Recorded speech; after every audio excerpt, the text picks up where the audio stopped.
TV shows, blockbuster movies, and originals. Download the app now. आमच्या भाचीबाईंना पहिला नजराणा जर कोणाचा असेल तर आमच्या आबासाहेबांचाच असेल. तब्येत ठीक नसतानाही आपण जाणार, तेही या मुसळधार पावसात. कुछ भी करो, मारो पीटो, नदी के बांध तोड़ो, लेकिन किसी भी कीमत पर शिवाजी और शंभू राजे को मिलने नहीं देना है तुम्हें. आबासाहेब, किती उशीर केला तो, किती वाट बघत होतो आम्ही तुमची. तुम्ही आम्हाला इथे शृंगारपुरात पाठवलं, त्यानंतर जवळजवळ 2 वर्षांनी भेटतो आहोत आपण. आम्हाला खूप काही बोलायचंय, खूप काही सांगायचंय, पण आबासाहेब एवढा दुरावा सहन करण्याचं सामर्थ्य नाही हो आमच्यात आता. पुन्हा आमच्याशी असं वागू नका. आबासाहेब आम्हाला इथे शृंगारपुरी जास्त दिवस ठेवणार नाहीत, रायगडी बोलावतील. आता तयारी करायला पाहिजे. तसं झालं तर चांगलंच आहे.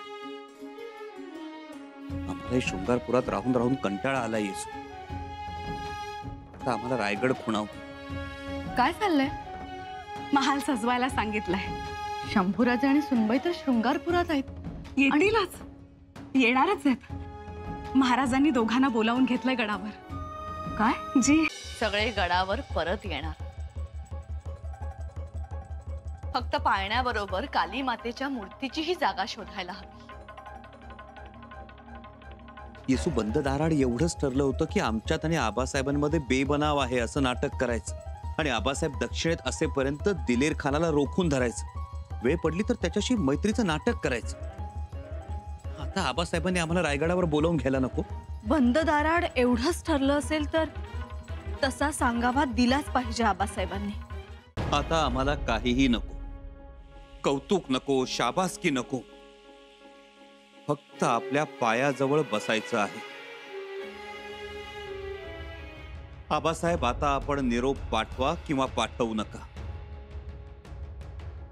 शंभूराजे लवकरात लवकर रायगडासाठी रवाना होणार.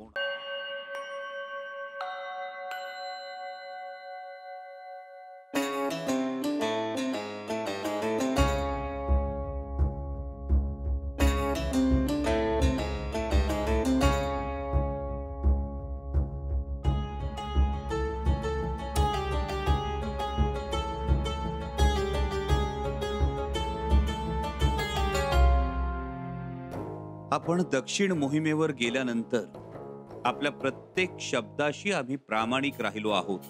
आपल्या तत्वासाठी, आपल्या सत्वासाठी जणू आम्ही आमच्या आयुष्याचा होमच केला आहे.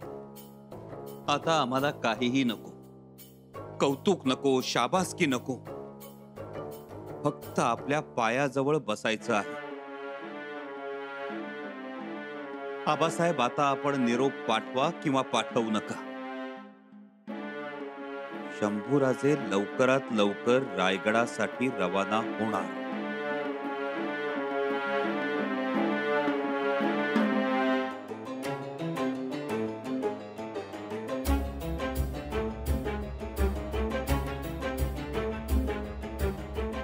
एकांत.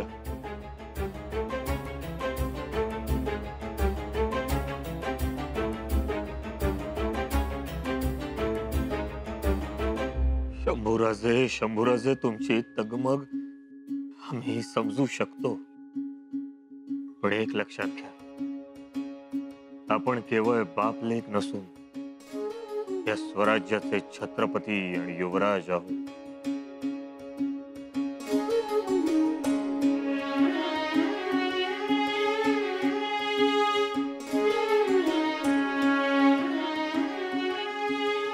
सर्वसाधारण कुटुंबांपेक्षा आपलं कुटुंब वेगळं आहे, मोठं आहे.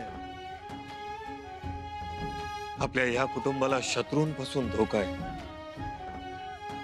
हे कुटुंब वाचवण्यासाठी, आपलं स्वराज्य राखण्यासाठी आपल्याला अनेक दिव्यातून जावं लागणार आहे.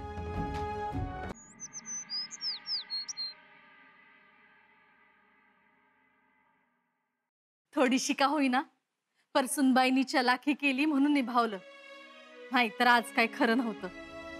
सुनबाई, या या अशा समोर. दारातल्या अगं काय करतेस?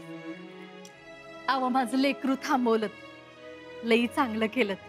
लई वंगाळ प्रसंग होता, पर चलाखी दाखवलीत. एवढं मात्र खरं.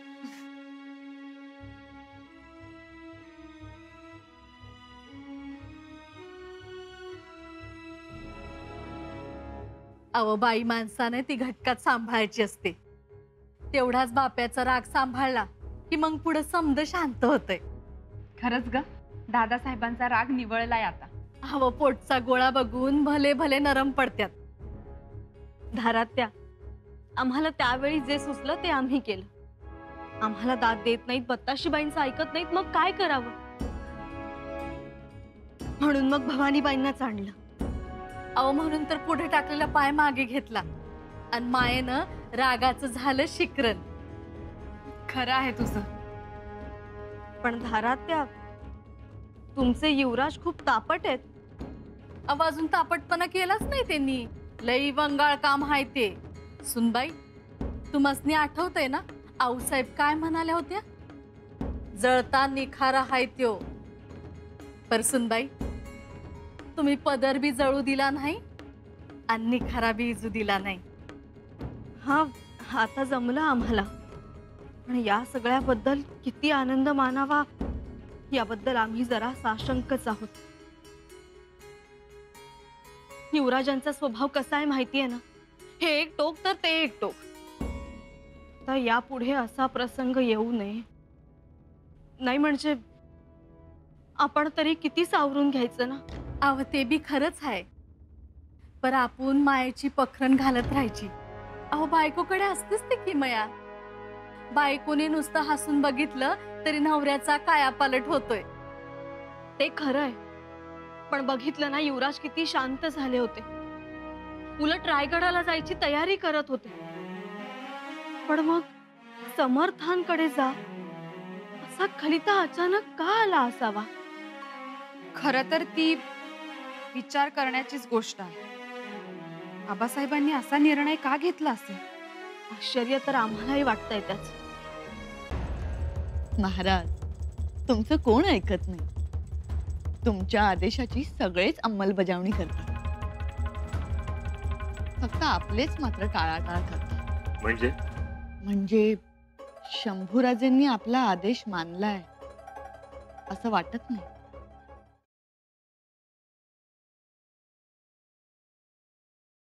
रजनीश, तू मीराशी लग्न करतोयस, मान्य आहे. पण अजूनही तू मीराला समीरपासून दूर केलेलं नाहीये. समीर आणि मीरा ना आग आणि पेट्रोल सारखे आहेत. त्यामुळे आपण त्या दोघांना एकमेकांपासून लांब ठेवलेलंच बरं. नाहीतर भडका, राख, दी एंड. त्यामुळे तुला मीरा हवी असेल आणि मला समीर हवा असेल तर तुला त्या दोघांना दूर ठेवावंच लागेल.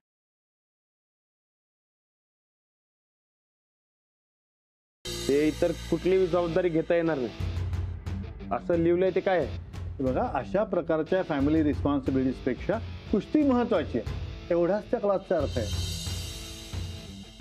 करा मग सई. कॉंग्रॅच्युलेशन्स राणाजी.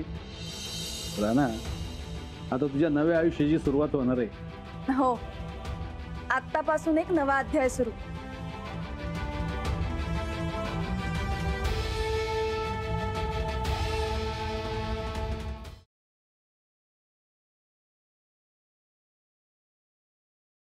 गुरु सरांना अपॉइंटमेंट हवी तुमची. त्यांना मला फोन करायला सांग. जरा महत्वाचं बोलायचंय, जरा ऑफिसला ये. नाही जमणार. मला असं वाटतं की तुमचं काम आहे ना, तुम्ही इथे या. राधिका पण आता ना स्वतःच्या तालावर नाचवणार मला. आता स्ट्रगल करायची वेळ यांची.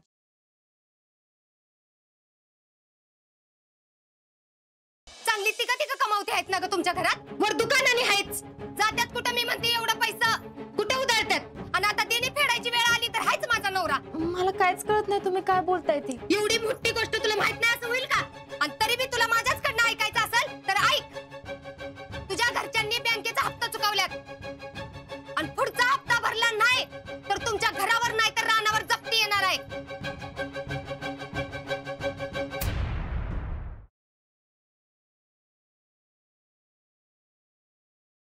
तुमच्या दोघांमध्ये रागावतं कोण जास्त?